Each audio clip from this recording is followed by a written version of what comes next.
In this video, we will see how this pre-computed AOMask works. So we are here now. We have just few left, then we will cover the coordinates. So you can drag this. So basically, if you have like a new level and you have shapes, maybe cube, and then you have maybe sphere, and I want a texture or a pattern, anything on the contact here on the AO. So where you can use that as a mask. So this is a mask between like it gives you the mask for the AO. So you can apply anything that. So let's say you have a simple Lerp and you have like this if not, and I just make a condition, or let's use this one for now, and you have this like the value if this is greater than this, I want color maybe red, otherwise the color should be green. If this is less than or equal to, this should be green, and I just connect it here.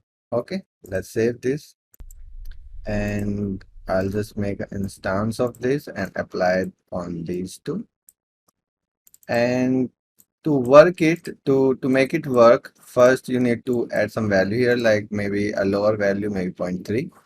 Then second thing, go to world setting and turn on this ambient occlusion and generate this ambient occlusion material, and then just build your level. So you can see this thing is working, and with this value you can increase or decrease that thing. Okay, and for the quality, like this is tapping, to make this smoother, you can go here and these are the bounces.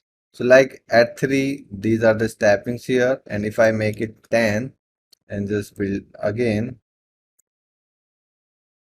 so now you can see it's more smoother, but it's still there. So let me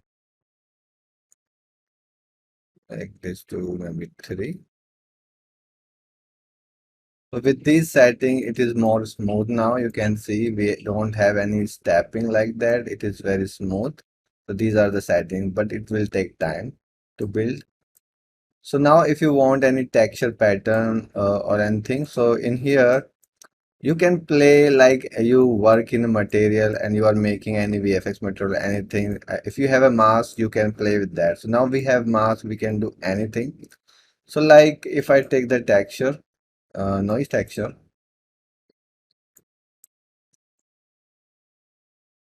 let's say you have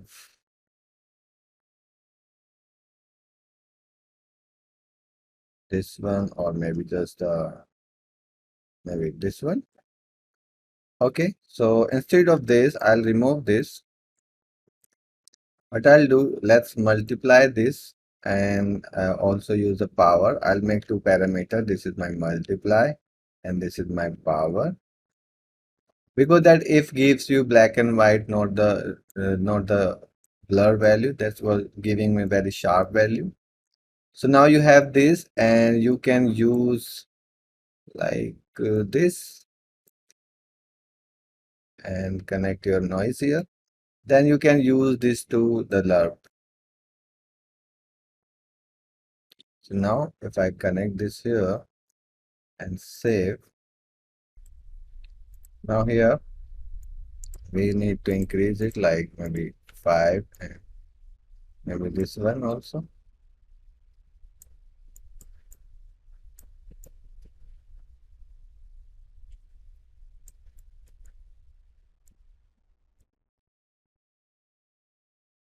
And I'll just reset these for now, and let's build it again.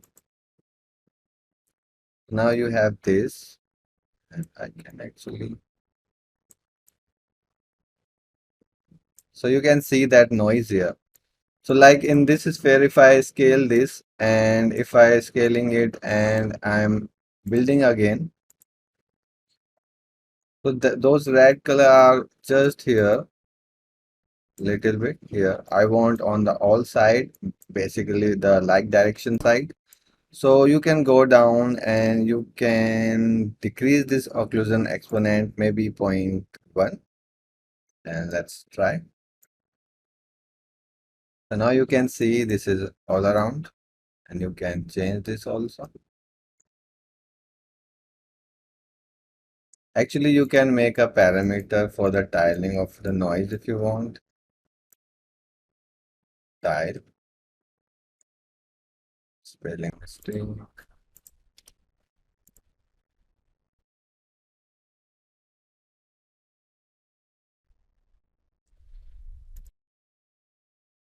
Actually, the tiling thing is not working. You need to build every time. So like if we have 5 tiling or maybe 10 tiling, you need to build it again.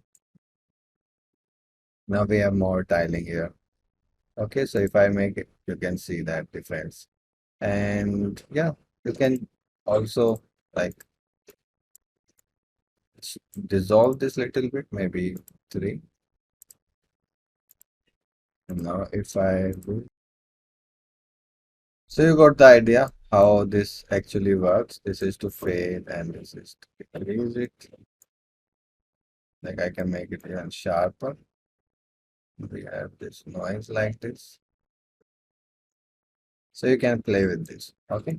So that's the use of pre-computed AO. It gives you the mask of the AO thing, and then you can apply any maths in your material. That's it.